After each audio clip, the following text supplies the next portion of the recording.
Hi everybody, welcome to another edition of Ask Clev and Dev, where you ask us questions that are on your mind and we answer your questions with silly answers. I'm sorry in advance. Here we go. So the first question is from Insanity Blaze and asks, do the animals find it frustrating that they can't touch each other and they can't give each other hugs? So it is very frustrating, and that's actually why we added the modifier where players can interact with each other, or with characters can interact with each other, because we know that they want to give each other hugs. So that was the main reason, actually. If you stop a moment to think about the game, there are animals that are trying to kill each other. They want to get to the flag, and they want all the other animals to die. So I think it's for the best that they are not touching each other. Eh? Tran Gamer asks, what is the most recent movie you watched? I really don't watch a lot of movies. I like to watch movies, but I don't tend to, even though I say that I like to. I had to think for a while before answering this. I'm pretty sure it was How to Train Your Dragon 3, which might have come out in theaters like 6 months ago or something. So that's probably the most recent one that I watched, I think. I just watched last week the new Tarantino movie, Once Upon a Time in Hollywood. You should watch it as well. It's amazing. Kojitsu asks, why does the rabbit have a broken leg? If you've seen the fall height in our game, players can fall from really high. So he was actually at the top of the windmill and jumped down and fell all the way to the ground. But instead of falling into the pit where you respawn from, he fell onto the starting platform. And that's how he broke his leg. That's the story. You know, the story that I heard is a bit different from Richard's story. What I know is that Bunny was born like that. Like he was born without moving his legs. So he's a paraplegic.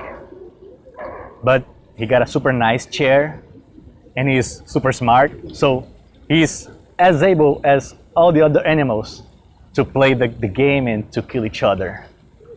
MH4 asks, will the Nintendo Switch version of Ultimate Chicken Horse have labo support at some point? No, it will not. Run is asking, if there's a famine going on and are you willing to eat humans, doggos, or cattle to survive? I don't know what's legal to say or not say here. I would definitely eat cats first, because as much as they're cute, they're kind of just cats. Probably humans next, because dogs are just way cuter than humans. Is that illegal? Now, here's the thing. The first thought is, let's eat the cats, because they are nutritious, and dogs, they think a little bit like humans, so let's not kill the dogs. And you should never eat other humans because you get sick. Never eat other humans. So first thinking is cats, but then if you are going to eat the cats, the dogs will also eat the cats. And then your food will end very fast. And then it will be you and the dogs. And these dogs will be very hungry very fast. And they will not eat each other, they will eat us. So they are a threat. So the right thing to do is eat the dogs. The first thing you have to do is eat the dogs. Leave the cats for dessert. Go for the dogs. Sir Carrot asks, if you had to live in one of the maps, which one would you choose? That is a very good question, and I haven't thought about until literally right now. Dance Party would probably give you epilepsy. The pier would be very wet. I don't like wet socks. That would be very annoying to me. Pyramid's kind of cool, because all the cool things in the background, there seems like there's fun to be had around the pyramid, but it's probably hot. I'm not very good with heat. I'd prefer it to be a little cooler, but not as cold as Iceberg, because that's really cold. Pyramid too hot. I already know what it is to live in a hot place, then no. Iceberg too cold.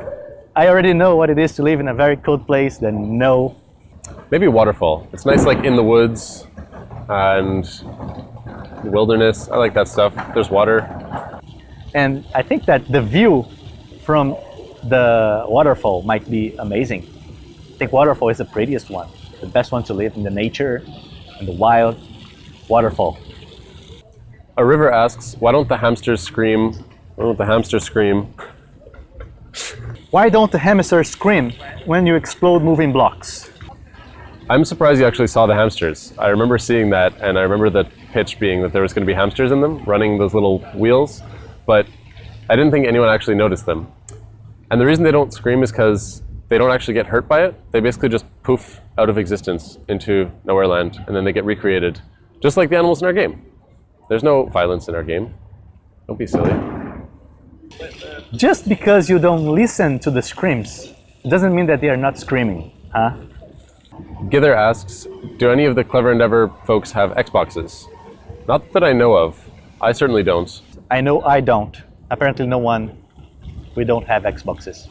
My most recent console is an N64, which I love and play a lot, but it's kind of crazy because half the people that watch this video won't have been born when the N64 came out, so. Shematko is asking, do you bring your food to the office, buy it or having lunch somewhere outside office, like cafe or something?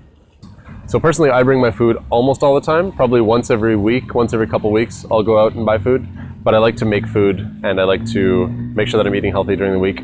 The other folks, not as much. Some of them tend to frequent A&W, a burger place, quite a lot more than I would be comfortable eating.